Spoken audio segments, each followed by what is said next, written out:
Hi, Dr. Campbell. Here's my video response for your question. Um, how did philosophy improve your life or change your life? It's a pretty hard question, but here's my take. And I'll try to keep this be less than 15 minutes. Alright, now I want to start the discussion about um, humans, right, anthropologically speaking, what we are and how we're different from animals, right? Uh, and the most two things that strike me the most is that we're the tool makers and we're the storytellers, right? And we all know about what tools are for, right? You know, to extract resources or, for shelter and so on and so forth. Um, but the storytelling to me is the most critical part of being human, right? All societies have it. They all have stories. They all have mythologies, and um, they create a form of reality for and an identity for their members. And okay, so that was my intro.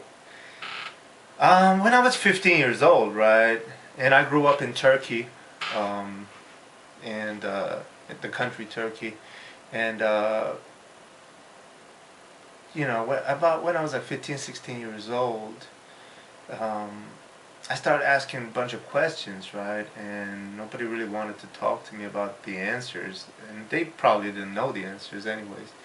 But I keep wondering why I've been spoon-fed all these nonsense knowledge um, um, in school system, which I was forced to go, and this all this media outlets mostly.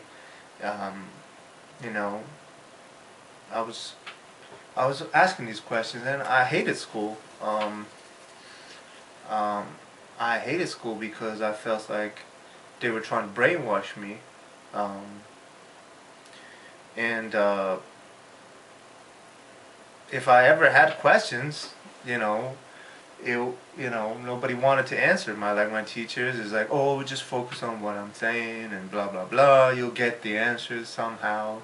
Anyways, so I felt like in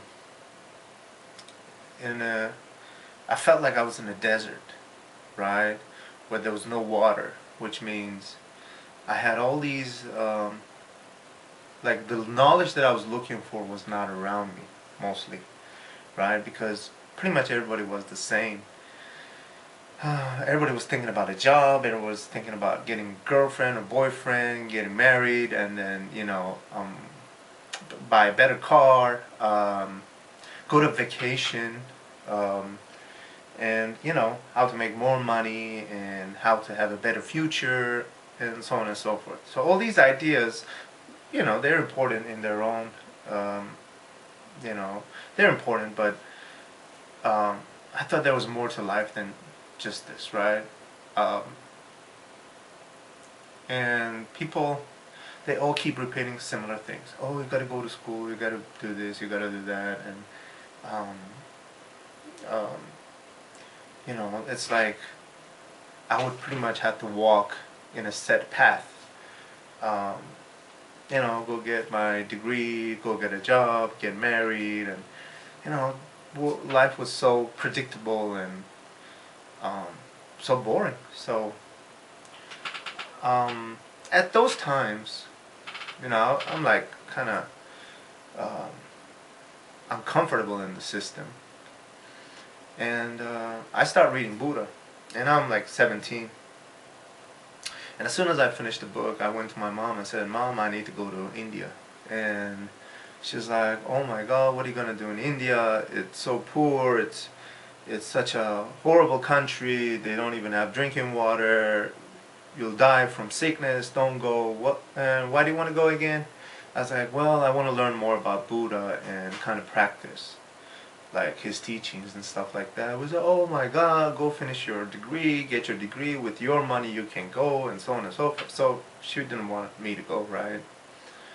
anyway, so I keep learning about, kind of in Eastern philosophies at the time, um, and like yoga, and I got into some Hinduism and uh, so on and so forth, Bhagavad Gita, and certain philosophies, some Tao, some Chinese philosophies, and things like that. And I got more fascinated with Buddha because, first of all, he was a revolutionary, in a sense. He was against the caste system. He was the one who said that, you don't have to be a Brahmin to know about God or to know about yourself, about existence. Everybody can achieve this. So for his time, it was a revolutionary, and the Brahmins, I'm sure they didn't like it, and he come up with the midway, right, the middle way, and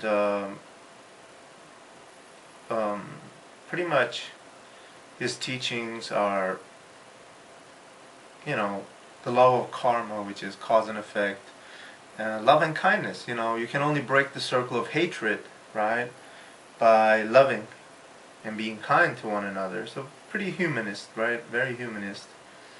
And also it has an environmentalist side to it, right? Respect all the living beings. So, so you don't destroy Earth, right?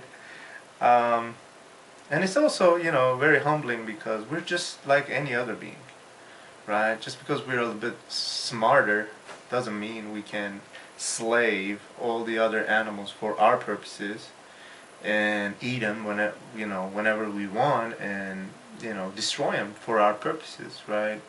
And that's what we've been doing. But he said these stuff 2,500 years ago. Well, anyways, so there was a lot of respect in Buddhism towards nature, and very humanist approach, and talks about cause and effect, right? The law of karma and compassion, and why understanding each other and communicating with each other and loving and kind, we can actually be, get closer to nirvana, which is, to me, is just, being human, right? And knowing your true nature. So, anyways, after 4 or 5 years, when I was like 22 or 23, I actually went to India, right? So I had this ideal image of Buddhism in my mind, and when I went to India, I went where Dalai Lama lives in Dharamsala, and I lived in a Buddhist monastery for like about 2 weeks. Meditated all the time and talked to the monks, and I realized the monks, Tibetan monks, who actually came from Tibet, right? The younger ones, who were refugees. I was talking to them and I was shocked because they wanted me to take them out from the monastery so they could eat some chicken. Or some, they wanted to show me around town so they could check out women. And when I start talking to them about Tibet, they would say something like, "Man, I hate the Chinese. If it wasn't for Dalai Lama, I would go kill as many Chinese as I could." So I realized, just because somebody was Buddhist, right, doesn't mean they're enlightened or they are, anything. It didn't mean anything anymore. So none of them meditated.